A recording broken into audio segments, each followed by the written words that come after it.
आज उपोषणाचा 4था दिवस आहे।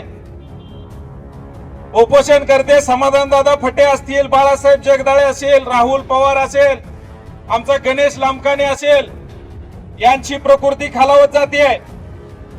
कालपासून आरजेडीचे प्रतिनिधी आले, तहसीलदार साहेब आले, यांनी फक्त एकच सांगितलं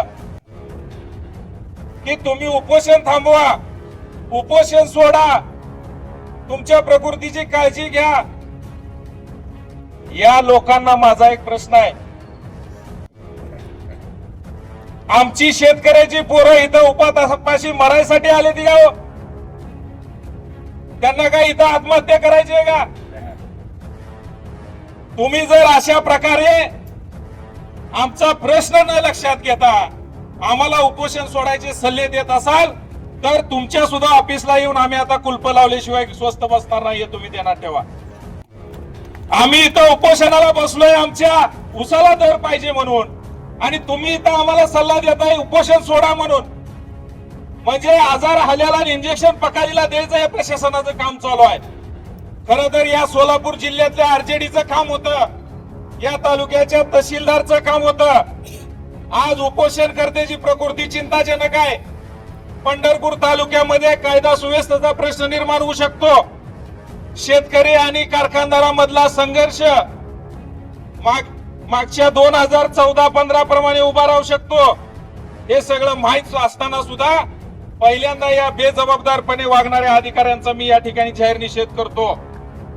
आणि मगाशी म्हणल्याप्रमाणे काका, पोलीस भावांनी सुद्धा शेतकऱ्याच्या पोटाला जन्म घेतलाय। तुम्ही थोडस 2 दिवस काकांचा सल्ला ऐका, एक ही टायर या रस्त्यावर फिरून देण्याची या संघटनेची ताकद आहे अजूनही। अनेकांनी सांगितली तर संख्या कमी आहे, शेतकरी येत नाही, काही अडचण नाही। आपला एक मावळा 100-100ला भारी आहे, आणि ह्या मावळ्यांनीच आतापर्यंत लढाई लढलेली जिंकलेली आहे। या साखर कारखान्याच्या सगळ्या चेअरमन लोकांना माझी विनंती आहे, शेतकरी आणि शेतकरी संघटना वावग तुमच्याकडे काही मागत नाही। कारण आज खताचे दर असतील, औषधाचे दर असतील, मशागतीचे दर असतील, हे सगळे गगनाला भिडलेले आहेत। 2000 रुपयाच्या आत एकही खताचं पोतं मिळत नाही, कुठलीही फवारणी होत नाही। मग अशा परिस्थितीत जर तुम्ही 2800 रुपये दर दिला तर त्या शेतकऱ्याने शेती कशी करायची?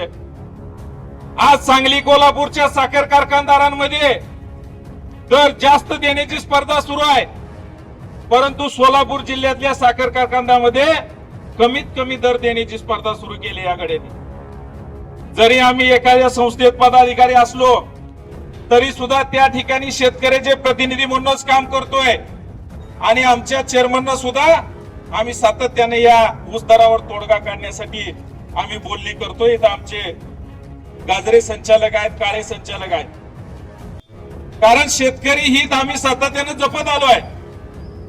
आणि जर प्रसंगी तुम्ही आमची दखल घेणार नसेल, आमच्या शेतकऱ्याच्या पोरांची उपोषणाची तुम्ही जर थट्टा करणार असेल, तर या प्रशासनाला पुढील 2 दिवसामध्ये या पंढरपूर तालुक्यामध्ये कायदा आणि सुव्यवस्थेचा प्रश्न निर्माण झालेला दिसेल। मग आमच्यावर कोणते गुन्हे दाखल करायचे तेवढे करा।